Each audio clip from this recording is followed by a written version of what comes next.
देखो भाई, चलो नेक्स्ट पार्ट देखते हैं। ठीक है, जानबूझ के आपकी वीडियो को हम एक और पार्ट में स्प्लिट कर दिए ताकि बहुत लेंदी ना हो जाए। ठीक है, वो 30 मिनट के अंदर भी रखती है और एक और पार्ट बढ़ा दिए। ठीक है, लेंदी ना होने की वजह से। चलो देखो, तो 2 पॉइंट है ना, अभी क्वेश्चन देख रहे थे, चूज कर रहे थे तुम लोगों के लिए, तो 2 पॉइंट और दिखा सिग्निफिकेंट फिगर से रिलेटेड जो है इंपॉर्टेंट। ठीक है, इसलिए वापस से लिख देता हूँ। देखो, अगर आप जैसे हम लोग सीखे थे ना n1 u1 is equal to n2 u2,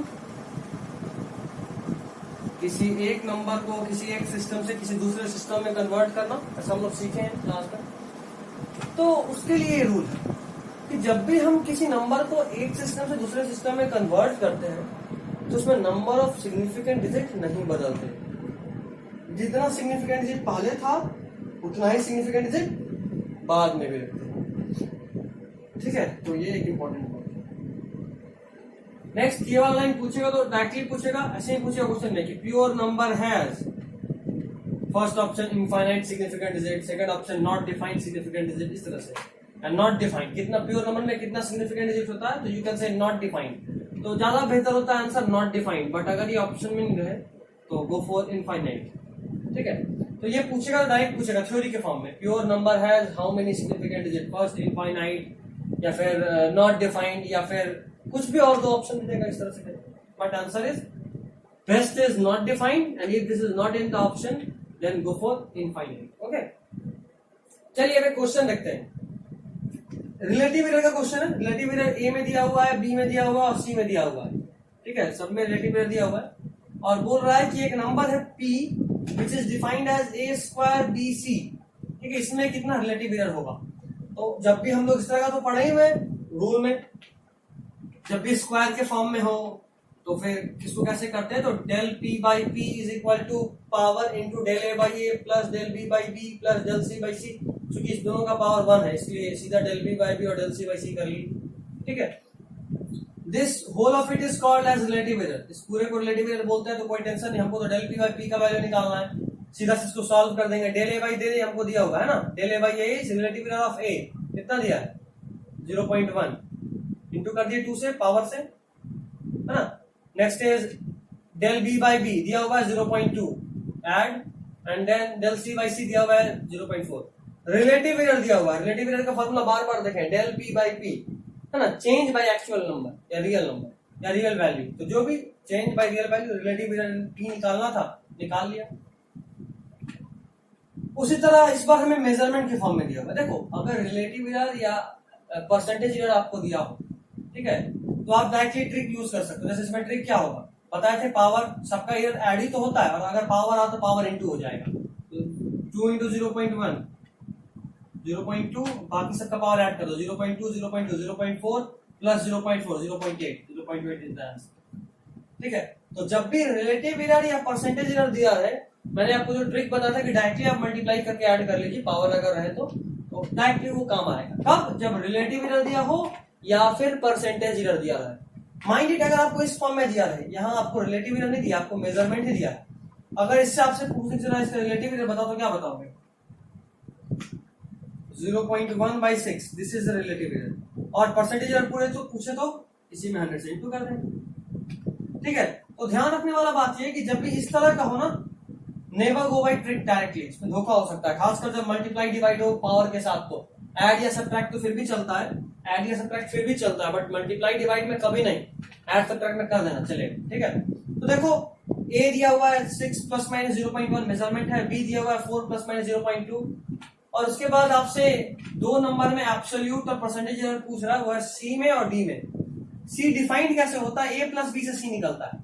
देखो, एक्चुअल नंबर हम लोग पढ़ चुके हैं क्लास में कि कोई भी मेजरमेंट ऐसे होता है, x plus minus delta x, x is the absolute number and delta x is error, है ना। तो एब्सोल्यूट नंबर तो डायरेक्टली निकलेगा। अभी देखो ना, c में c के लिए अगर हम c का बात करें, a प्लस b निकालना है, a प्लस b का रियल नंबर 6 प्लस 4 10, तो डायरेक्टली ही हो जाएगा। अब इधर के लिए रूल लगाना है, रूल हमको पता है, प्लस माइनस हो सीधा एरर ऐड हो जाता है। तो देखो, इसका एरर 0.1, इसका एरर 0.2, ऐड कर दिए 0.3 आ गया। एब्सोल्यूट एरर अपना कितना निकला 0.3, एब्सोल्यूट एरर इज 0.3, ना कि 10 प्लस माइनस 0.3। ये तो मेजरमेंट है। एब्सोल्यूट एरर कितना 0.3 और परसेंटेज एरर कैसे relative error into 100 relative error कैसे error by absolute error by actual value into 100 0.3 by 10 into 100 3% आ गई। इन द सेम वे इसको निकालेंगे डी के लिए a माइनस बी करना है जो सर्टेन डिजिट है। देखो इसको सर्टेन डिजिट भी बोलते हैं, ये सर्टेन डिजिट होता है, ठीक है ना, सर्टेन डिजिट। उसके अलावा इसमें भी सर्टेन डिजिट होता है। लास्ट वाला जो होता है ना, किसी भी मेजरमेंट का जो लास्ट नंबर होता है सिर्फ उसको अनसर्टेन बोलते हैं, उसके अलावा सब सर्टेन होता है, ठीक है। सिग्निफिकेंट और सर्टेन में अंतर होता है, सिग्निफिकेंट डिजिट और सर्टेन डिजिट में अंतर होता है। किसी भी मेजरमेंट जैसे आपको बोल दिए 1.0001 इसमें ये वाला जो है ना ये अनसर्टेन है, बाकी सब सर्टेन। तो सर्टेन डिजिट और सिग्निफिकेंट डिजिट में डिफरेंस होता है। खैर इस तरह से कोई नंबर डिफाइन हो रहा है d is equal to a minus b. A minus b से तो एरर निकालेंगे और डायरेक्टली एक्चुअल वैल्यू भी निकालेंगे, रियल वैल्यू के लिए सीधा माइनस करेंगे। 6 माइनस 4 ए माइनस बी 6 माइनस 4 कितना 2 और एरर हमेशा ही ऐड होगा भाई, ये माइनस है तो इससे एरर को कोई फर्क नहीं पड़ना, एरर हमेशा ही क्या होगा। अगर इसका एरर देखें एरर इज ऑलवेज एडेड, देखो एरर ऐड हो गया, रियल वैल्यू तो माइनस हुआ but error is always added. इसका 0.1 इसका 0.2 होल इज 0.3 2 प्लस में 0.3 ये निकला तुम्हारा absolute error. Relative error is 0.3 by 2 इसमें 100 से इनटू कर दिया, आंसर इज 15%, ठीक है। चलो नेक्स्ट क्वेश्चन देखते हैं। चलिए बच्चा लोग अब देखते हैं अगला क्वेश्चन, ठीक है। इसमें एब्सोल्यूट एरर पूछा है, ठीक है। देखो एब्सोल्यूट एरर पूछा है, मेजरमेंट इस तरह से दिया हुआ। देखो बोले भी थे कि अगर आपसे जो भी क्वेश्चन दिया हुआ है उसमें रिलेटिव एरर या परसेंटेज एरर दिया हो तो आप डायरेक्टली ट्रिक लगा सकते हो। बट अगर आपसे जो कुछ भी दिया है वो एब्सोल्यूट एरर है और एब्सोल्यूट एरर ही पूछ रहा है तो थोड़ा टेंशन है। क्यों टेंशन है भाई? Absolute error is not this is relative error और आपसे पूछ रहा है एब्सोल्यूट एरर, ये है एब्सोल्यूट एरर, ये वाला। इसीलिए हम लोग एक क्वेश्चन दोबारा से किए थे जहां पे कि हम लोग 4 चीज निकाले थे, 50 तरह का एरर। एक्चुअली में उस तरह क्वेश्चन क्लास में किए थे, उसमें कोई ट्विस्ट भी नहीं था बट फिर भी इसीलिए किए थे क्योंकि यहाँ यूज करना था मुझे, ठीक है। तो आप इसको ध्यान रखें, absolute error is delta P not delta p by P. Delta p by p is actually relative error, okay. तो ए और बी का वैल्यूज आपको दिए गए हैं और आपसे पूछा गया है 2 क्वेश्चन। फर्स्ट क्वेश्चन में पी में आपको एब्सोल्यूट एरर निकालना है जहां की पी का वैल्यू है a cube b square and second question में पी का वैल्यू है आपको निकालना जहां पे पी का वैल्यू है a cube plus b square. यहाँ मल्टीप्लाई है, यहाँ प्लस है, ठीक है। इस तरह के साथ पढ़े हैं। आपको एक ऐसे टर्म एरर निकालना है जिसका जो इक्वेशन है उसमें 2 कोई वेरिएबल है जो उसका पावर भी है और वो मल्टीप्लाई हो रहा हो। तो आप ये फॉर्मूला पढ़े हैं, है ना। Delta p by p is equal to 3 into delta a by a plus 2 into delta b by b. Mind directly multiply नहीं कर दिए एरर क्योंकि ना तो आपको ये जो दिया हुआ है वो रिलेटिव या परसेंटेज एरर है बल्कि ये क्या है एब्सोल्यूट एरर। ए और बी का भी आपको एब्सोल्यूट एरर दिया हुआ है। मैं यही बात कर रहा था उस वक्त, रिलेटिव एरर या परसेंटेज एरर दिया रहे और पूछे, दोनों पूछे भी और दिया भी रहे, then go by trick. But if absolute error is either given or being asked, या तो दिया हो या फिर पूछे, दोनों में से कुछ भी हो, then don't take risk, go by actual process. पूरा फॉर्मूला लिखिए और फिर सॉल्व कीजिए। जैसा कि हम लोग क्यूब वाला क्वेश्चन जो क्लास में किए थे वैसा किए थे, सेम टू सेम, उसमें नो ट्रिक। तो देखो del p by p is equal to 3 into delta a by a plus 2 into delta b by b. Formula लिखिए। आपको डेल्टा पी फाइंड करना है। ये पी क्या है भाई? Actual value. Actual value of p is a cube b square. ये तो एरर निकालने के लिए फॉर्मूला था ना। Actual value is a cube b square. A का वैल्यू 2 का क्यूब बी स्क्वायर, बी का वैल्यू इज 1 का स्क्वायर। ये पी का actual value is equal to 3 into error a में 0.1 एक्चुअल वैल्यू 2, बी में एरर 0.2 एक्चुअल वैल्यू इज 1। लिख दिया, फिर बस सॉल्व कर दिया और क्या। अच्छा यहाँ पे देखो इस 8 को इधर लेके जाऊंगा, अगर ये ऐसा टर्म है 8 को इधर लेके जाऊंगा, इधर आएगा 8 तो दोनों में इंटू होगा ना, इसमें भी होगा इसमें भी होगा। उसी को डायरेक्टली कर दिया, दोनों में इंटू किया, देन आंसर इज 4.4।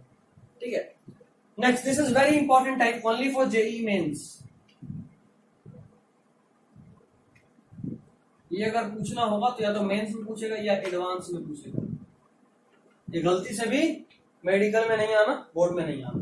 खैर, ये देखो इस तरह का इक्वेशन आप कुछ नहीं पढ़े हो, this is something which you have not red, है ना, इस टाइप आप नहीं पढ़े।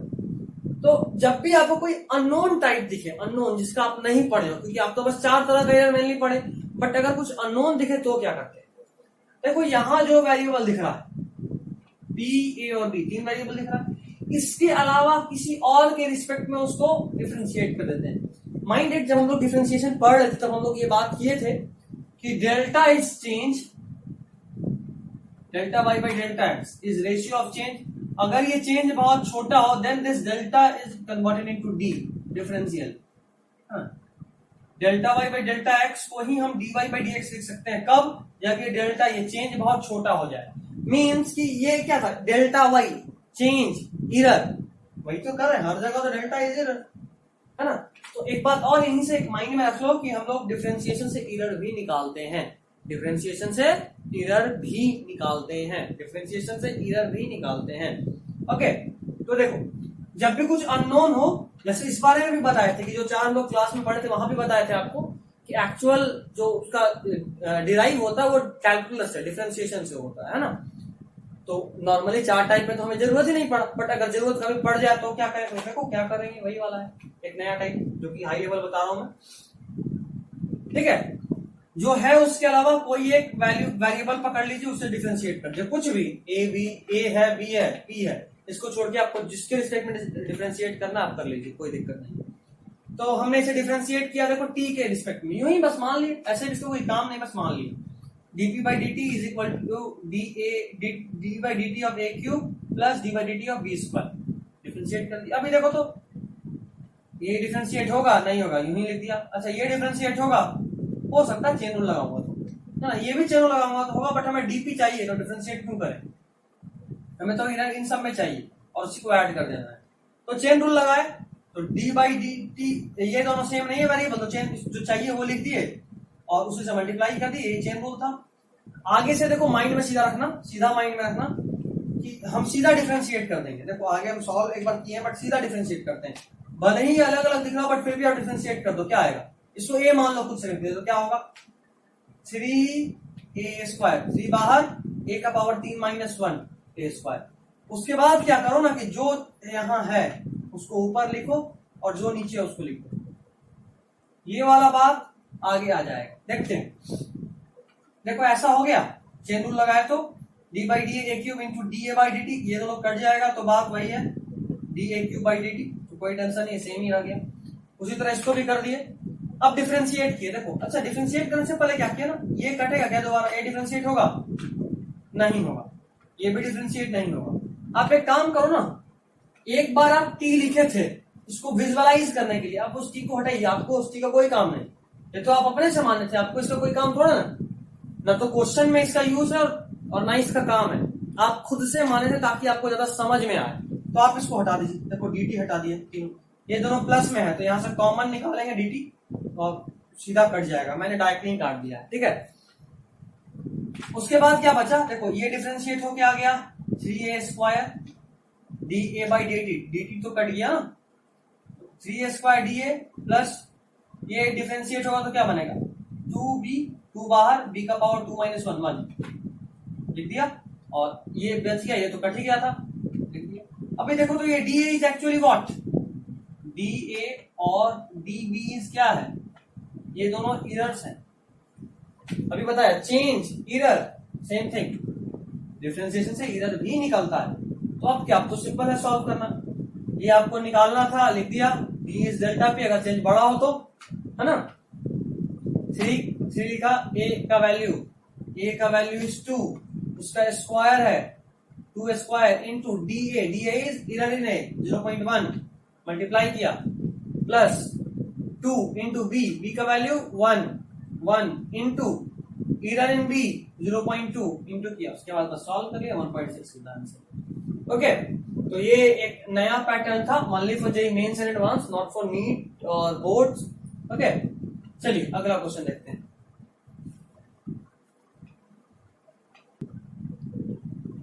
चलिए बच्चा लोग नेक्स्ट क्वेश्चन देखते हैं। ठीक है, नेक्स्ट क्वेश्चन में हमसे एब्सोल्यूट एरर पूछ रहा है। ठीक है, एब्सोल्यूट एरर फाइंड करना है इस इक्वेशन के लिए। अच्छा, ये बहुत इंपॉर्टेंट है, आपको इसको एकदम मार्क कर लो, इंपॉर्टेंट है। तो y is equal to sine theta ऐसा इक्वेशन आपको दिया है और आपसे डेल्टा y का वैल्यू पूछ रहा है, absolute error, not delta y by y। Relative नहीं पूछा है हमसे, नहीं हमसे परसेंटेज पूछा है, हमसे एब्सोल्यूट पूछा है एक्चुअल। और कब पूछा है भाई? जब थीटा का वैल्यू 60 डिग्री हो और एरर भी बता दिया हमें कितना है, 1.8 डिग्री। तो सबसे पहले तो आपको इक्वेशन लिख लेंगे। अभी मैं कहा कि अगर आपसे एरर निकालने बोले और आपको कुछ नहीं बताए, तो आपको फॉर्मूला नहीं पता किसी इक्वेशन के लिए एरर कैसे निकालें, जस्ट डिफरेंशिएट इट। अगर वो 4 टाइप जो हम लोग क्लास में बात की उन चारों टाइप में से किसी एक फॉर्मेट में होता, देन गो बाय दैट, और अगर नहीं तो देन जस्ट डिफरेंशिएट इट। ठीक है, तो हम लोग उसको फटाफट इक्वेशन को डिफरेंशिएट किए। माइंड इट, अगर ये ऐड सबट्रैक्ट में होता था तो हम लोग कोई एक ऐसा टर्म उठाते थे जो इन तीनों के अलावा हो, जैसे लास्ट क्वेश्चन में देखे है ना, पी और ए और बी को छोड़कर, इन तीनों को छोड़कर किसी और के रिस्पेक्ट में डिफरेंशिएट कर दिए। बट अगर एक ही टर्म हो, साइन, खासकर साइन कॉस का अगर बात हो, साइन कॉस टैन में, then just differentiate it by theta, मतलब जो है यहाँ उसी से। जैसे डिफरेंशिएट किए then dy by d theta becomes cos theta. Mind it, dy by d theta is error in, और यू में से रिलेटिव एरर इन y में रिलेटिव एरर है ना, y में रिलेटिव एरर, y में रिलेटिव एरर किससे निकला? dy by d थीटा से। जस्ट डिफरेंशिएट कर दिए, मिल गया। अच्छा, अब इस d थीटा को इधर मल्टीप्लाई कर दिए तो हमें एब्सोल्यूट एरर मिल गया। याद रखो, डेल y बाई y अगर होता था इज इक्वल टू समथिंग, ये था रिलेटिव एरर। बट अगर आप इसको ऐसे निकाल दिए, ऐसे कर दिए, del y is equal to x into y, मतलब इस वाले y को इधर मूव कर दिए, अब ये जो बचा दैट इज एब्सोल्यूट, ये एब्सोल्यूट था, एब्सोल्यूट एरर। उसी तरह बस नीचे वाले पार्ट को उधर मल्टीप्लाई कर दिए ताकि ये जो मिले वो हमें एब्सोल्यूट एरर मिल जाए। हमें एब्सोल्यूट एरर ही चाहिए था इसीलिए। ठीक है, dy and delta y are no different thing, बस अंतर इतना है कि अगर एरर बड़ा होगा तो उसको डेल्टा लिखेंगे, एरर छोटा होगा तो उसको डी लिखेंगे। सिर्फ लिखने का फर्क पड़ता है, काम का कोई अंतर नहीं, वो था सेम। छोटा नंबर के लिए कुछ कुछ चीज एक्स्ट्रा ऐड हो जाता है, कुछ कुछ प्रॉपर्टीज उनमें ज्यादा आ जाती हैं, but basically they are same. Okay, now अभी यहाँ पे ध्यान देने वाला बात ये है कि cos थीटा यहाँ हम लोग इसको डिग्री में पुट करेंगे तो चलेगा। क्यों चलेगा भाई? क्योंकि cos थीटा का आपको एक न्यूमेरिकल वैल्यू पता है, यू नो cos 60 इज 1/2। क्यों 60? क्योंकि यहाँ 60 की डिग्री के लिए पूछा है। बट ये d theta, this theta is 1.8। क्यों? क्योंकि d इज एरर, और एरर ही तो दिया है बाबा आपने को 1.8। बट यहाँ ध्यान ये देना है कि इस बार यहाँ पे इसका एक वैल्यू था न्यूमेरिकल, इसलिए छोड़ दिया एंगल डिग्री में, बट यहाँ इसका कोई वैल्यू नहीं 1.8 का। Just change it into radian, ऐसा ही में चेंज कर देंगे, क्योंकि यहाँ वैल्यू का नंबर आ गया बट यहाँ नंबर नहीं आएगा, तो हम डिग्री में आंसर नहीं लिख सकते, हमको रेडियन में कन्वर्ट करना पड़ेगा ऐसा यूनिट में। We know very well pi radian is 180 degree, तो यहां से देखो 1 degree is pi radian by 180, देखो pi radian by 180, 1 degree is pi radian by 180, तो 1.8 degree is pi by 180 into 1.8 radian, है ना। इसी में 1.8 इंटू कर देंगे तो आ जाएगा। भी देखो ये डेसिमल हटाए, नीचे में 10 आया, ये 18 और ये 180, 10 बार में कटेगा, ठीक है। 1.8 से डेसिमल हटाए 10 आया, 1.8 sorry 18 and 180 is 10 times, 1.8 degree is pi by 100 radian, ठीक है। इसको यहाँ पुट किए डी थीटा के बदले 1.8 में पुट करके उसी को रेडियन में कन्वर्ट कर लिए, pi by 100 radian, and we know very well is cos 60 is 1/2. By solving this we get pi by 200 radian, pi by 2 into 100, 200 radian, ठीक है। चलो एक और क्वेश्चन देखते हैं, उसके बाद वर्नियर कैलिपर्स देखेंगे। अगला क्वेश्चन भी बहुत इजी है, ये आपको पढ़ाया होगा, कुछ नया नहीं, इसे थोड़ा नया भी था, बट अगला क्वेश्चन इज नो न्यू। आप उस टाइप का फॉर्मेट पढ़े हैं, क्लास में पढ़े, बस उस फॉर्मेट पे क्वेश्चन मिल गया अच्छा सा करा लेते हैं, है ना। बहुत कॉमन क्वेश्चन और उस टाइप का एनसीईआरटी में भी है, सिर्फ इसलिए कर रहे हैं, ठीक है।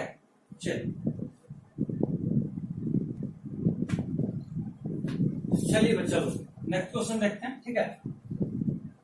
तो स्फेरिकल मिरर है, स्फेरिकल मिरर के लिए हमें u दिया हुआ है, हमें v दिया हुआ है, and they are asking f, है ना, focal length they are find कर रहे हैं, and also find it with error limits.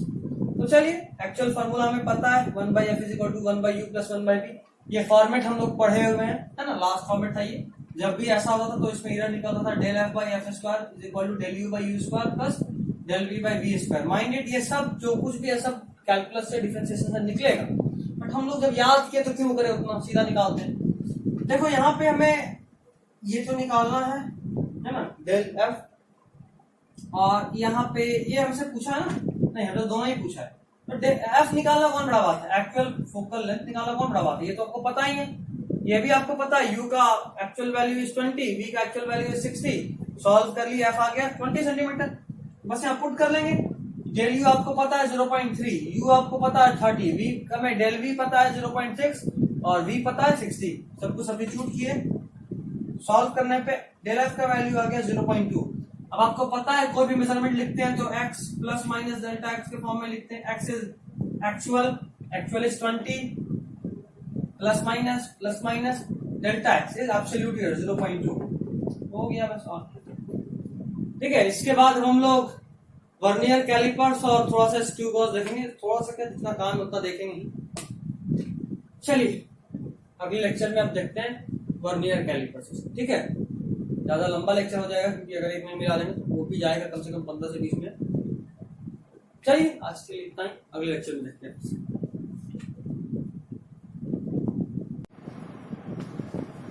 चलिए बच्चा लास्ट पार्ट देख लेते हैं, वर्नियर कैलिपर्स, ठीक है। वर्नियर कैलिपर्स के बाद अपने पास एक और टॉपिक बचेगा, स्क्रू गॉज, है ना। तो थोड़ा सा टॉपिक है, देखते हैं वर्नियर कैलिपर्स। उम्मीद करते हैं कि आप वो इंस्ट्रूमेंट वाला जो एक्चुअल वीडियो में भेजा था, है ना, वो देख लिए होंगे, वर्नियर कैलिपर्स का भी और स्क्रू गॉज का भी, है ना। तो चलिए देखते हैं। वर्नियर कैलिपर्स एक इंस्ट्रूमेंट है, अगर आप देख चुके हैं लिखते तो आपको आइडिया हो ही गया होगा कि 2 स्केल होता है, एक बड़ा और एक छोटा। यहाँ पे ऐसे घुमाने वाला होता है, ऐसे आप घुमा कर इधर या इधर करेंगे तो ये जो मूव करता है, ये जो फिक्स होता है, ये जो मूवेबल होता है ना। आप इसको इधर लाएंगे, इधर आएगा, उधर ले जाएंगे तो उधर आएगा। इस तरह से ये वर्नियर कैलिपर्स मेजरिंग करता है, ठीक है। तो एक टर्म आता है least count, what actually this least count means, इसको हम लोग देखते हैं। लीस्ट काउंट सिंपली देखो, लीस्ट काउंट को तो एक ऐसे भी डिफाइन कर सकते हो कि मिनिमम मेजरमेंट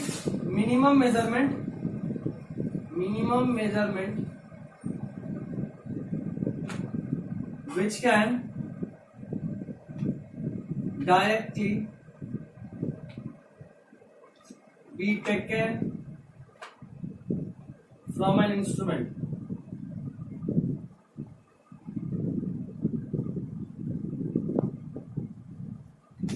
है ना। किसी इंस्ट्रूमेंट से कौन सा मेजरमेंट मिनिमम जो हम लोग डायरेक्टली किसी इंस्ट्रूमेंट से ले सकते हैं उसी को बोलते हैं लीस्ट काउंट। खैर जरा प्रैक्टिकली इसको समझने की कोशिश करते हैं, ठीक है। हमारे पास 2 बच्चा है, 1 और 2। एक बच्चे का हर स्टेप 5 सेंटीमीटर का, एक बच्चे का हर स्टेप 5 सेंटीमीटर का, है ना। और दूसरे बच्चे का हर स्टेप कितने का है, 4 सेंटीमीटर का। मतलब ऐसे समझो कि आपके पास 2 स्केल है, ठीक है, 2 स्केल है। एक स्केल का मिनिमम डिवीजन 5 सेंटीमीटर है ना, 5 सेंटीमीटर। तो 2 डिवीजन रहेगा तो 10 होगा, 3 होगा तो 15 होगा, 4 होगा तो 20 होगा, 5 होगा तो 25 होगा, ऐसे। उसी तरह एक और स्केल है जिसका मिनिमम मेजरमेंट 4 सेंटीमीटर है, ठीक है। तो 1 रहा तो 4, 2 रहा तो 8, 3 रहा तो 12, 4 रहा तो 16, 5 रहा तो 20, इस तरह से। तो कहने का मतलब ये कि अगर आप इस स्केल से अकेले मेजर करें मान लो, तो आप मिनिमम लेंथ कितना मेजर कर सकते हो। बच्चा एक स्टेप चल के दिखाए, मान लो कि इतना मेजरमेंट करना, और एक बच्चा यहां से यहां तक जा रहा है, पहला स्टेप चला, तो आप बोलोगे ये दूरी कितना, 5 सेंटीमीटर। कैसे पता आपको, ऐसे पता क्योंकि आपको पता है कि इस बच्चे का हर स्टेप 5 सेंटीमीटर। उसी तरह इस बच्चे से अगर मेजर करना चाहे लेंथ, तो मिनिमम लेंथ कितना मेजर कर सकते हैं, 4 सेंटीमीटर। तो इसके लिए अगर इसके लिए इंडिविजुअली सोचे तो इसका लीस्ट काउंट कितना, 5 सेंटीमीटर, और इसके लिए इंडिविजुअली सोचे तो इसका लीस्ट काउंट कितना, 4 सेंटीमीटर। उसके बाद मान लो मैं पूछता हूं कि क्या इन दोनों को मिला दूं अगर मैं, तो क्या इससे छोटा लेंथ में मेजर कर सकता हूं क्या। तो अलग अलग बच्चे सोचेंगे, अलग अलग आंसर देंगे, बट हो सकता है एक आंसर ये भी आए कि सर मान लो ये एक लेंथ है, यहां एक बच्चे को मैंने खड़ा किया, ये चाइल्ड नंबर 1 था। चाइल्ड नंबर 1 ने पहला स्टेप चला, तो हमें पता चला कि अच्छा ये length is 5 centimetre. Got it. पहला बच्चा एक स्टेप चला तो हमें पता है कि ये डिस्टेंस कितना चला होगा, 5 सेंटीमीटर। फिर हमने दूसरे बच्चे को बुलाया, ठीक है। Now this is child number 2। पहला बच्चा हट गया, दूसरा बच्चा है चाइल्ड नंबर 2। इसने भी एक स्टेप चला, and now we know that this step is what 4 centimeter। तो हमें पता है this whole length is 5 centimeter and this small length is 4 centimeter, but if somehow you can measure this length, अगर आपने किसी भी तरीके से इस लेंथ को मेजर कर लिया तो आप किसी भी तरीके से क्या करेंगे, बड़े वाले लेंथ में से छोटे वाले लेंथ को माइनस करेंगे and you will be getting 1 centimetre, isn't it? तो एक स्केल से आप मेजर किए, एक बच्चे के हेल्प से आप मिनिमम 5 सेंटीमीटर मेजर कर पा रहे थे, दूसरे बच्चे के हेल्प से आप मिनिमम 4 सेंटीमीटर मेजर कर पा रहे थे। But if I combine this two childs, ठीक है, अगर मैं इन दोनों चाइल्ड को कंबाइन कर दूं, दोनों चाइल्ड के रीडिंग को कंबाइन कर दूं, then I can measure a minimum length of 1 centimetre. This is how vernier calliper works, है ना। वर्नियर कैलिपर इसी प्रिंसिपल पे काम करता है। There are 2 scales, one is MSD, MSD नहीं, इसको बोलते हैं मेन स्केल, है ना। सेकंड वाले को बोलते हैं, छोटे वाले को vernier scale. The division on the main scale, division देखो, this division, these divisions on the main scale are called main scale division, while the divisions of the vernier scale are called vernier scale division. Divisions on the main scale are called main scale division, division on the vernier scale are called vernier scale division. Okay, then you get to measure this length. Okay, you are measuring this length. Vernier scale normally measures very small value. It can measure up to 0.1 mm. Okay, least count of a standard vernier caliper is 0.1 mm.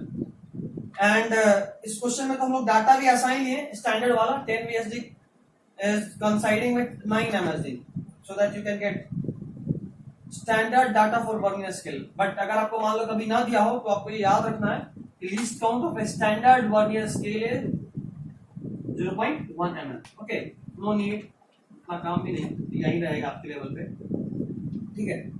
अच्छा, यहाँ हमें ये कैसे पता चला बाबू कि जैसे मान लो, अगर आप देख पा रहे हो ध्यान से, मैं क्वेश्चन में दिया हूं कि each MSD, each main scale division is of 1 mm। इस मेन स्केल डिवीजन का हर एक डिवीजन, ये मान लो 1 है, ये 2 mm, ये 3 mm, ये 4 mm, है ना। Each division on the main scale is of 1 mm, 1 millimetre. And 10 VSD, देखो हम लोग ढूंढते हैं कि जब भी आपको मेजर करना हो ना, तो आप सिंपली पहले तो MSD या VSD में से किसी एक का आपको मेजर पता होना चाहिए। Each division of MSD is of 1 mm और each division of VSD is of any mm, किसी भी तरीके का mm का हो सकता है, कोई भी mm, कितना भी mm, है ना। तो मेन स्केल डिवीजन का आपको लेंथ पता है, each division is of 1 mm। और उसके बाद आपको सेकंड चीज ये करना है ना कि आपको देखना है कि इनमें से कौन सा डिवीजन मेन स्केल का और वर्नियर स्केल का एग्जैक्टली एक दूसरे से कंसाइड कर रहा हो, एग्जैक्टली एक दूसरे के सामने हो। तो हम लोग देख पा रहे हैं कि यहाँ पे जो 10th VSD है that is coinciding with 9th MSD, just like this. ये देखो, ये वाला है ना।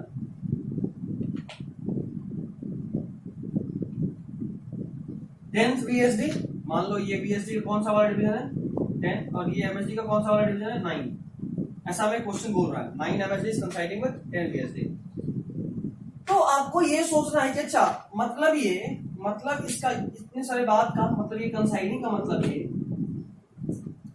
अगर हम इस लेंथ में से, या ऐसे समझो ना इसको, MSD मेन स्केल डिवीजन का 9 छलांग इज इक्वल टू 10 छलांग ऑफ VSD। अगर इसमें आप 9 छलांग मारते हो MSD में, तो आपका जितना लेंथ आता है उतना ही लेंथ VSD में 10 छलांग मारने से आ रहा है। ये बोल रहा है। और आपसे पूछ रहा है इसका मेजर, तो आपको पता है कि सर अगर ये लेंथ हमें पता चल जाए और ये लेंथ हमें पता चल जाए तो we can simply subtract this length and we will be getting the length of this, है ना। तो ये तो सिंपल हो गया VSD और MSD के लिए। But actually we are asking here least count. Least count को डिफाइन कैसे करते हैं इन वर्नियर कैलिपर्स? तो in least count is equal to 1 MSD minus 1 VSD। इसका हम लोग रीडिंग लेना भी सीखेंगे अगले क्वेश्चन में, ठीक है। इसके बाद बोर्ड ड्रॉप करेंगे तो अगला क्वेश्चन जो लेंगे उसका रीडिंग होगा और उसके बाद हम लोग स्क्रू गॉज स्टार्ट कर देंगे, ठीक है। तो लीस्ट काउंट देखो वो कैसे रखते हैं, 1 MSD minus 1 VSD। Least count निकालना बहुत जरूरी है, ठीक है ना। अगर दिया है तो कुछ सोचना ही नहीं। जैसे मैं बताया ना कि अगर कुछ नहीं दिया हो तो आपको स्टैंडर्ड सोच लेना है। 0.1 mm का होता है स्टैंडर्ड, बट अगर स्टैंडर्ड नहीं लिखा है, बोल नहीं रहा है, ऐसा नहीं कह रहा है कि ये स्टैंडर्ड वर्नियर कैलिपर है, then you will have to calculate this all, okay. और अगर ऐसा डाटा दे दिया तब तो स्टैंडर्ड बोल रहा है, फिर भी कैलकुलेट करके देख लो, हो सकता है कि वो गड़बड़ कर दे। कई बार इस पे भी देखें। तो 1 MSD माइनस 1 VSD। MSD का लेंथ आपको पता है 1 mm, बट VSD का लेंथ आपको पता है क्या? नहीं दिया, तो आपको निकालना पड़ेगा। कैसे देखते हैं। देखो आपको क्वेश्चन कह रहा है 10 VSD is equal to 9 MSD। ये दोनों लेंथ बराबर है, दोनों लेंथ है, दोनों कंसाइड कर रहा है, ऐसा बोल रहे। 10 VSD is coinciding with 9 MSD, ऐसा क्वेश्चन आपको बोल रहा है। और आपको निकालना क्या? देखो MSD का वैल्यू दिया हुआ है, तो आपको VSD का वैल्यू निकालना है ताकि आप यहाँ सब्स्टिट्यूट कर सको 1 VSD का वैल्यू और फिर फाइनली आपको लिस्ट आउट मिल जाए।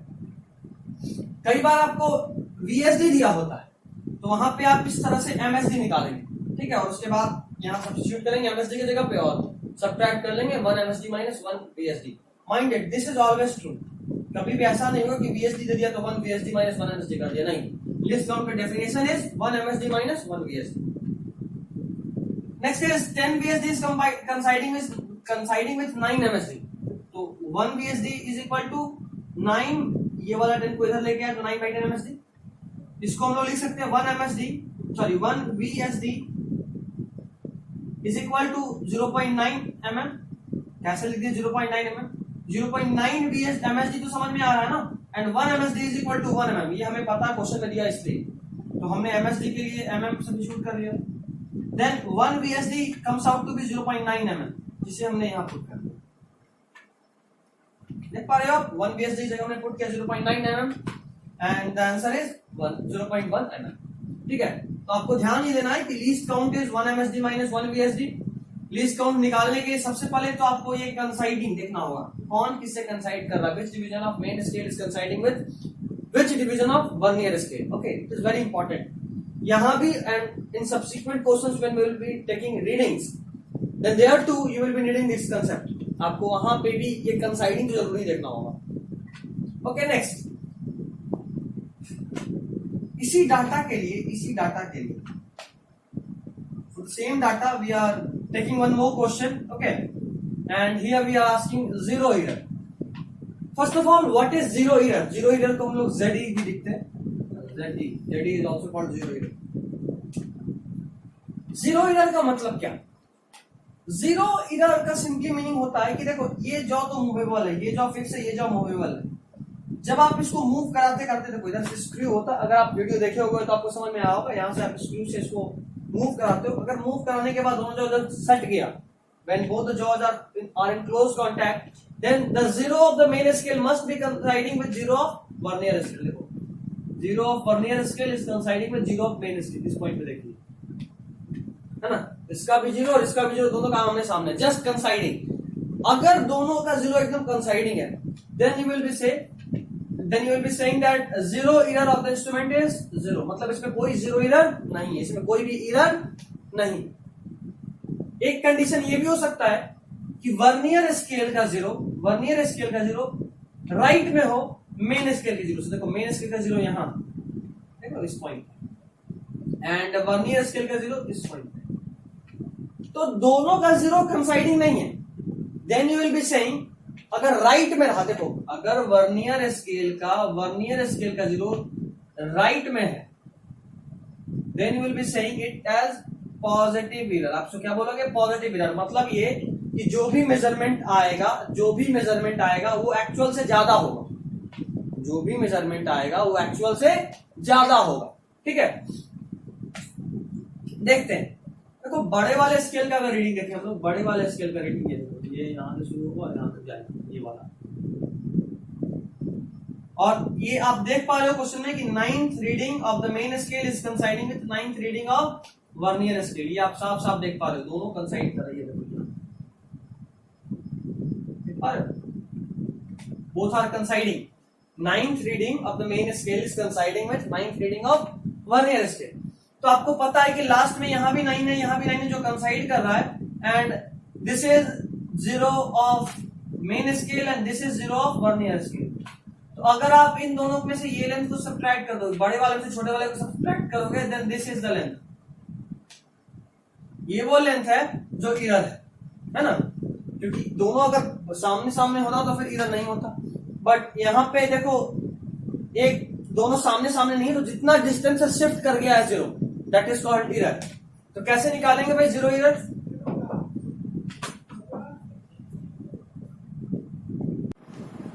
हाँ तो चलो देखो 0 इरर निकाला था, हमें पता है इरर ये है। वापस से हम ये भी देख रहे हैं कि 9 MSD is coinciding with 9 VSD। तो देखो ना 9 MSD के लेंथ में से अगर हम 9 VSD का लेंथ माइनस कर दें तो जो बचेगा वही तो इरर है। तो बस कर दिए 9 MSD माइनस 9 VSD। MSD का वैल्यू ये वाला अभी बोले थे कि यही डाटा पे सॉल्व कर रहे हैं। MSD का वैल्यू कितना 1 mm, पुट किया MSD का वैल्यू 1, और VSD का वैल्यू हमने निकाला था 0.9 mm, पुट कर लिए 9 माइनस 8.1 0.9 mm आ गया। तो दिस इज पॉजिटिव इरर, इसीलिए यहाँ अलग से पॉजिटिव साइन नहीं लिखे, जो है वही है। नेक्स्ट इज थर्ड टाइप, अगर जो 0 of vernier scale shifts to the left, then this type of error is called negative error. क्या बोलते हैं इसको? Negative error. देखो इसका 0 यहाँ है और यहाँ पे इसका 1 है, मतलब इसका 0 तो और पहले होगा, आपको दिख नहीं रहा वर्नियर स्केल का 0, बट ये 0 है और यहाँ 1 है, तो जाहिर सा बात इसका 0 कुछ इधर होगा ना। तो अगर 0 लेफ्ट में शिफ्ट कर गया, इसका 0 यहाँ और इसका 0 लेफ्ट में, तो error is called negative error. यहाँ पे देखो you can clearly see 7th division of MSD is coinciding with 9th division of VSD, है ना। देख लो इसका 0 पीछे आ गया है, this is length of 9 VSD, उसमें से अगर हम लेंथ ऑफ 7 MSD माइनस कर दें तो you will be getting the error, this is the error, है ना। तो 0 इरर निकाले, बड़ा वाला में से छोटा वाला माइनस करेंगे, हमेशा यही करेंगे। साइन तो आपको पहले ही पता चल गया कि अगर लेफ्ट शिफ्ट कर रहा है तो नेगेटिव इरर, राइट शिफ्ट कर रहा है 0 तो पॉजिटिव इरर, और शिफ्ट करेगा कौन सा 0? वर्नियर स्केल का, वर्नियर स्केल का। तो वर्नियर स्केल का 0 राइट शिफ्टेड है, पॉजिटिव इरर, वर्नियर स्केल का 0 लेफ्ट शिफ्टेड है, नेगेटिव इरर। साइन आपको पता, आप बस बड़े वाले लेंथ में से छोटे वाले लेंथ को माइनस कर दीजिए, you will be getting 0 error. बड़ा वाला लेंथ 9 MSD माइनस छोटा वाला length 7 MSD, sorry 9 VSD minus 7 MSD। By solving it, you will be getting 1.1, and as this was 0 here, आप यहाँ पे नेगेटिव साइन भी डाल दीजिए, है ना। तो this is minus 1.1, the 0 error in this case. Okay, एक बहुत जरूरी बात नोट के फॉर्म में याद रखेंगे, 0 error is always subtracted from the measurement considering sign, है ना। आप मान लो जब अगले क्वेश्चन में मेजरमेंट करके देखेंगे अभी कि मेजरमेंट कैसे निकालते हैं, बट ये बात हमेशा याद रखना है कि जब भी मेजरमेंट निकालेंगे 0 error is always subtracted, 0 error is always subtracted considering sign. मतलब यहाँ पे अगर लेफ्ट शिफ्ट करेगा तो आपको ये है 0 इरर, और उसका साइन को भी ध्यान रखना, मतलब माइनस 1.1 आप सब्ट्रैक्ट करेंगे, और अगर पॉजिटिव इरर रहा तो you will be subtracting 0.9 as in this data. Okay, next question हम लोग देखते हैं कैसे क्या करते हैं। चलिए अगले क्वेश्चन को अब देखेंगे। चलिए बच्चा लोग अगला क्वेश्चन देखते हैं, ठीक है, वर्नियर कैलिपर्स का। इसमें हम लोग को रीडिंग मेजर करना है, तो you will have to find correct reading of the diameter of the ball. देखो पहले वर्नियर कैलिपर्स देखे हम लोग, रीडिंग मेजर करने से पहले तो ऐसा दिख रहा था, और उसके बाद जब रीडिंग मेजर किए तो देखा हम देख रहे हैं ऐसा, ठीक है। यहाँ मेन का 0, ये वर्नियर स्केल का 0, और हमको इसी बॉल का डायमीटर फाइंड करना है, ठीक है। तो सबसे पहले हम लोग स्टार्टिंग में देखते हैं 0 वर्नियर स्केल का क्या 0 से कंसाइड कर रहा है? नहीं कर रहा, तो क्या हो रहा है? वो मेन स्केल के 0 के लेफ्ट में है। अच्छा लेफ्ट में है तो पक्का इरर कैसा होगा? निगेटिव, है ना। और 0 इरर निकालते कैसे हैं? जो कंसाइड कर रहा है उसी से बस कैलकुलेट कर देते, देख लो साफ साफ दिख रहा है। 7th division of VSD minus 5th division of MSD is equal to error, यही तो इरर है अपना, यही ना अपना इरर। तो सिंपल सॉल्व करेंगे, ज्यादा नहीं सोचना, सिंपल। तो 7th division of VSD minus 5th division of MSD is equal to 0 error. और ये नेगेटिव साइन अपने आप लगाए, क्यों लगाए? क्योंकि हमें पता है कि वर्नियर स्केल का 0 लेफ्ट में है, तो 0 इरर कैसा होगा? नेगेटिव होगा। तो सॉल्व कर लेते हैं। VSD का वैल्यू हमें दिया हुआ है 0.9 mm, MSD का वैल्यू भी हमें दिया हुआ है 1 mm। हमने सॉल्व किया तो हमारा 0 इरर कितना आ गया? -1.3 mm। Okay, next reading. Reading के लिए हम लोग पढ़े थे कि मेन रीडिंग में से 0 इरर हमेशा माइनस करते हैं कंसीडरिंग साइन। तो पहले तो मेन रीडिंग निकालते हैं। देखो मेन रीडिंग निकालने के बाद हम लोग देख पा रहे हैं, रीडिंग लेने के बाद जैसे ही इसको देखो असल में जॉ मूव किए, बीच में ये बॉल एंटर किए और फिर से जॉ को टाइट करिए ताकि ये करेक्टेड फिक्स हो जाए। फिक्स हो गया तो उसके बाद मेजर करके देखते हैं कौन सा कंसाइड कर रहा है। तो जब हम देखें तो देखें कि 25th division of MSD is coinciding with 6th division of VSD। 25th division of MSD is coinciding with 6th division of VSD। ठीक है, जैसे इसको सॉल्व किए तो हम लोग देख रहे हैं साफ साफ कि इस पूरे लेंथ में से 25 MSD में से अगर हम 6 VSD माइनस करें तो हमें इसका लेंथ मिल जाएगा, डायमीटर मिल जाएगा। यही चाहिए हमें डायमीटर। इस पूरे में से इतना माइनस कर दिया तो हमें जो मिल गया वो डायमीटर है। तो चलो देख लेते हैं 25 MSD माइनस 6 VSD। और 0 इरर हमेशा ही माइनस होता है कंसीडरिंग साइन, यही बात मैं उसको कह रहा था। ठीक है, तो अभी MSD का वैल्यू हमें 1 पता है, VSD का वैल्यू 0.9 पता है, और ये तो माइनस माइनस प्लस हो गया। सॉल्व किए तो हमारा आंसर आ गया 20.9 mm is the diameter of this ball. ठीक है, तो 0 इरर से रीडिंग कैसे मेजर करते हैं वो देख लीजिए। नेक्स्ट इंस्ट्रूमेंट है हमारा स्क्रू गॉज। ठीक है, 0 इरर इसमें भी होता है, बट एक्चुअली में 0 इरर का कंसेप्ट सिर्फ और सिर्फ जेईई मेंस एडवांस साइड का है, नीट में भी नहीं आता है 0 इरर। तो आपको हम एक और लेक्चर वीडियो जो भेजे थे वर्नियर कैलिपर और इसका यूट्यूब वाला, उसमें बोले थे क्लास में आपको कि 2 और भेजेंगे 0 इरर वाला। तो वर्नियर कैलिपर तो चूंकि एग्जाम का पार्ट है तो इधर भी डाल लिए, बट इसका 0 इरर एग्जाम का पार्ट नहीं है, बट कभी कभी गलती से दिखा है मुझे question JEE mains advance side में, तो मैं वो लेक्चर आपको भेज दूंगा। ठीक है, लेक्चर नहीं एक्चुअली में बस इंस्ट्रूमेंटल यूज है, इमेजिन करके आपको दिखाया गया है। देखो उसमें करना कुछ नहीं है, 0 इरर निकालना वहां बता दिया है, और रीडिंग में 0 इरर हमेशा ही सब्ट्रैक्ट होता है, आपको पता है कंसीडरिंग साइन। तो हम लोग देख लेंगे, क्योंकि इंस्ट्रूमेंट हमारे पास नहीं है, इंस्ट्रूमेंट होता तो और अच्छे से हम लोग समझ पाते। ठीक है ना, इसलिए अब मैं यहाँ वापस 0 इरर में नहीं जा रहा, हम लोग उसका मेन वर्किंग देखते हैं और रीडिंग लेना सीखेंगे करेक्ट स्क्रू गॉज में, जिसमें 0 इरर नहीं हो वैसे स्क्रू गॉज। ठीक है, तो देखो स्क्रू गॉज का एक और नाम है माइक्रोमीटर। स्क्रू गॉज का एक और नाम क्या है? माइक्रोमीटर। इस इंस्ट्रूमेंट का एक रफ डायग्राम मैं यहाँ आपको दिखाया हूं। ये होता है मेन स्केल और पिच स्केल इसको बोलते हैं। यहाँ पे एक और स्केल होता है जो सर्कुलर घूमता है, उसको बोलते हैं कैप स्केल और सर्कुलर स्केल। देखो ये जब आप इसको ऐसे घुमाओगे, इसको ऐसे घुमाओगे तो ये वाला आगे मूव करेगा और ये दोनों बिल्कुल चिपक जाता है, दोनों एक दूसरे के कांटेक्ट में आ जाता है। जब इसको वापस ओपन करने का कोशिश करोगे ऐसे, तो ये वापस ये गैप बढ़ता है। इसीलिए मैंने स्पाइरल दिखाया है, क्योंकि ये स्क्रू की तरह होता है, जितना आप इसको घुमाओगे ये मूव करेगा, ये फिक्स होता है, ये मूव कर। ठीक है, ऐसे जब इसको मूव करते हैं तो यहां वाला रीडिंग भी मूव करता है।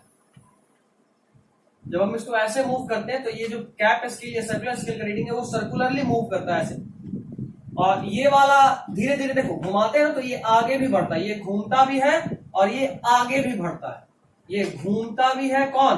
कैप स्केल, और यही कैप स्केल आगे भी बढ़ता है जो इसको ढकेगा, मेन स्केल को ढकता चला जाएगा। जैसे जैसे घूमेगा मेन स्केल ढकाता चला जाएगा। ठीक है, ऐसा होता है। इसमें लिस्ट डाउन का फॉर्मूला देखो, pitch by number of division on cap scale. Cap scale में कितना डिवीजन है? नॉर्मली 50 होता है। ठीक है, ऐसे दिया होगा 50 या 100 भी होता है, दिया होगा। पिच क्या होता है भाई?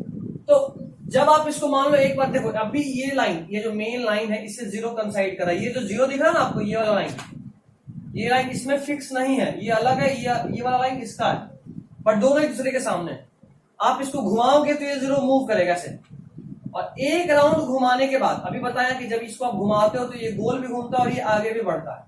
तो एक राउंड घुमाने के बाद ये वाला मतलब एक बार 0 शुरू किए, घुमाए घुमाए घुमा और फिर यहीं पे 0 ले आए। 360 डिग्री रोटेशन देने के बाद ये वाला कुछ आगे भी बढ़ेगा। तो जितना डिस्टेंस है मेन स्केल पे कवर करता है ना, उसी को बोलते हैं pitch. Length shifted on the main scale due to one complete rotation on cap scale is called pitch. ठीक है, जब आप स्क्रू गॉज वाला लेक्चर देख चुके होंगे तो वहां आपको ज्यादा समझ में आएगा। ठीक है ना। अब रीडिंग कैसे मेजर करते हैं, तो main scale reading plus least count into number of coinciding division on cap scale. इसको अभी समझेंगे भी। ठीक है, तो रीडिंग कैसे मेजर करते हैं, मेन स्केल का reading plus least count into number of coinciding division on cap scale. ठीक है, सॉरी एक्चुअली मैं कंफर्म हो गया, ये 50 नहीं 100 डिविजन होता है, क्योंकि जहां तक मुझे याद आ रहा है ये एक 100 mm तक, 1 mm का 100वां पार्ट तक मेजर कर सकता है। वर्नियर कैलिपर 1 mm का 10वां पार्ट 0.1 उसका लीस्ट काउंट था। इसका लीस्ट काउंट स्टैंडर्ड में 0.01 होता है। ठीक है, इस पे 100 डिवीजन, इसका हर एक डिवीजन और इसको जब कंबाइन करते हैं ना हम लोग तो 0.01 mm का लीस्ट काउंट दे सकता है। ठीक है, तो खैर चलिए हम लोग अभी एक क्वेश्चन देख लेते हैं। लास्ट क्वेश्चन होगा हमारा यूनिट एंड डायमेंशन का, जिसमें हम लोग स्क्रू गॉस पे एक क्वेश्चन कर लेते हैं। ठीक है, चलिए चलो बच्चा लोग लास्ट क्वेश्चन देख लेते हैं। ये लास्ट क्वेश्चन के बाद अपना लेक्चर खत्म हो जाएगा। तो देखो एक स्क्रू गॉज है जिसमें पिच दिया हुआ है 1 mm और total number of circular division दिया हुआ है 100। ठीक है, मतलब स्टैंडर्ड स्क्रू गॉज ही है। उसमें हमें लीस्ट काउंट फाइंड करना है और एक सीट है। देखो ये एक सीट है, ये वाला डायग्राम में बनाया हूं, बताया था ना। इस गैप में आपको जो कुछ भी उसको फिट करना है और यहाँ से टाइट कर लीजिए, टाइट हो जाए उसके बाद मेजरिंग कर लीजिए यहाँ से। तो मैंने टाइट कर दिया। टाइट करने के बाद आपको इसका थिकनेस चाहिए। देखो यहाँ पे मेन स्केल में पहला है 0, दूसरा वाला है 1 और तीसरा वाला है 2। बट ये देखो ये 2 से थोड़ा अधिक है ना, ये लेंथ 2 से थोड़ा अधिक। कितना अधिक आप देख पा रहे हो, है ना। तो अभी पहले तो लीस्ट काउंट निकालते हैं। Least count is pitch by number of division on cap scale. Pitch is 1 दिया हुआ है and number of division in cap scale 100 ये भी दिया हुआ है। Just solve it, you will be getting it 0.01 mm। Okay, तो लीस्ट काउंट तो बहुत आसान है। अब थिकनेस देखते हैं। Thickness is main scale reading. Main scale reading कितना है, 2 है। 2 के बाद क्या है ये आपको नहीं दिख रहा है ना। तो main scale reading 2 plus least count into number of coinciding division on cap scale. Least count कितना है बाबू, 0.01 into number of coinciding division on cap scale. का मतलब क्या कि देखो इसको घुमा रहे थे, जब हम लोग इसको घुमा रहे थे पहले 0 यहां था। इन सब का कुछ मेजरमेंट होता है ना, 1 2 3 4 5 6 सबके 100 तक। तो आप देखेंगे कि इस मेन लाइन से इस सर्कुलर स्केल का, देखो इधर वाला part is circular scale. Main line से सर्कुलर स्केल का कौन सा डिवीजन डायरेक्ट कंसाइड कर रहा है। तो देखो मेन लाइन से यहाँ 50 कंसाइड करा, ऐसा क्वेश्चन दे रहा है। देखो 50 is just coinciding with the main line. तो number of coinciding division on cap scale is 50 into least count is 0.01। जब हमने सॉल्व किया द आंसर इज 2.50 mm। अच्छा, गलती से भी इसको 2.5 mm मत लिख लेना। क्यों? क्योंकि देखो हम लोग उतने डेसिमल डिजिट तक में आंसर लिखते हैं जितना डेसिमल डिजिट में लीस्ट काउंट होता है। लीस्ट काउंट कितना है, पॉइंट के बाद 2 डेसिमल डिजिट। तो हम भी पॉइंट के बाद 2 डेसिमल डिजिट रखेंगे। मैथमेटिकली दोनों सही है, ये भी 2.5 mm है, ये भी 2.5 mm है। बट ये वाला same number of decimal digit तक नहीं है जितना कि लीस्ट काउंट में था, इसीलिए ये आंसर नहीं लिखेंगे। हाँ, अगर ऑप्शन में ये ना हो, सिर्फ यही हो, then go for this. Okay, तो चलिए हमारा यूनिट एंड डायमेंशन यहीं पे खत्म होता है। अब आज हम लोग क्लास में काइनेमेटिक्स स्टार्ट करेंगे। ओके, चलिए पूरा पढ़ लीजिएगा। बेसिक मैथ्स आपको देख लेना है और इस वाले को अभी उतना नहीं भी हो पाए, कोई नहीं, आज का आज ही डाल रहा हूं। तो आज क्या अगर आप नहीं भी कर पाए तो कोई बात नहीं, बट बेसिक मैथ्स तो जरूर कर लेना, खासकर डिफरेंशिएशन, इंटीग्रेशन और ग्राफ्स। ओके, चलिए।